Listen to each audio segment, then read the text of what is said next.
ভঙ্গুর ড্রেনেজ ব্যবস্থার কারণে সামান্য বৃষ্টিতেই ময়লা ও দুর্গন্ধযুক্ত পানি উপচে পড়ছে রাস্তায়, এমনকি ঢুকে পড়ছে মানুষের বাসাবাড়িতেও।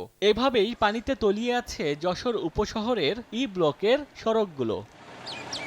দূষিত পানির কারণে নানা চর্মরোগ ও পানিবাহিত রোগ ছড়িয়ে পড়ছে, ব্যাহত হচ্ছে স্বাভাবিক চলাচল। স্থানীয়দের অভিযোগ, মাসের পর মাস জলাবদ্ধতায় ভুগতে হচ্ছে তাদের। দুর্ভোগ থেকে রেহাই পায়নি স্থানীয় উপশহর স্কুলটিও। নোংরা পানি মারিয়ে যাতায়াত করতে হচ্ছে কোমলমতি শিক্ষার্থীদের। ছেলে ফেলে রাস্তায় নামতে পারতেছে না, আসা যাওয়া খুব কষ্ট হচ্ছে। ময়লা আবর্জনা সব ড্রেনের পানি সহ এখানে সব ডুবে গেছে। পানির সাথে যুদ্ধ করতেছি, এই ড্রেনের সাথে যুদ্ধ করতেছি। তাই তো কষ্ট, পা চুলকনি হয়ে যাচ্ছে, ঘা হয়ে। এই রাস্তাটা আসলে সংস্কার হোক, এই জায়গাটা উঁচু হোক, আর যেন জলাবদ্ধ না থাকুক। এই পানিটা অনেক দুর্গন্ধ, আমাদের স্কুলের ছেলেমেয়েরা ক্লাসের রুমেও বসতে পারছে না দুর্গন্ধের কারণে। কিছু পড়লেও আনতে পারছি না, এটা গায়ে চুলকনি, অ্যালার্জি মেলা কিছু বেরোচ্ছে পানির জন্য। বরাদ্দ পেলে ব্যবস্থা নেওয়া হবে বলে জানিয়েছে জাতীয় গৃহায়ণ কর্তৃপক্ষ।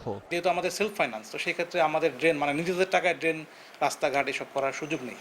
যদি সরকার আমাদেরকে ফাইন্যান্স দেয় তখন আমরা প্রজেক্ট আকারে সেটা সাবমিট করতে পারবো, আর না হলে আপনার উপজেলা পরিষদ, ইউনিয়ন পরিষদ তারা করবে এই বিষয়টি। জলাবদ্ধতার কারণে উপশহর ই ব্লকের 2 শতাধিক পরিবার বিপাকে রয়েছে। সময় সংবাদ, যশোর।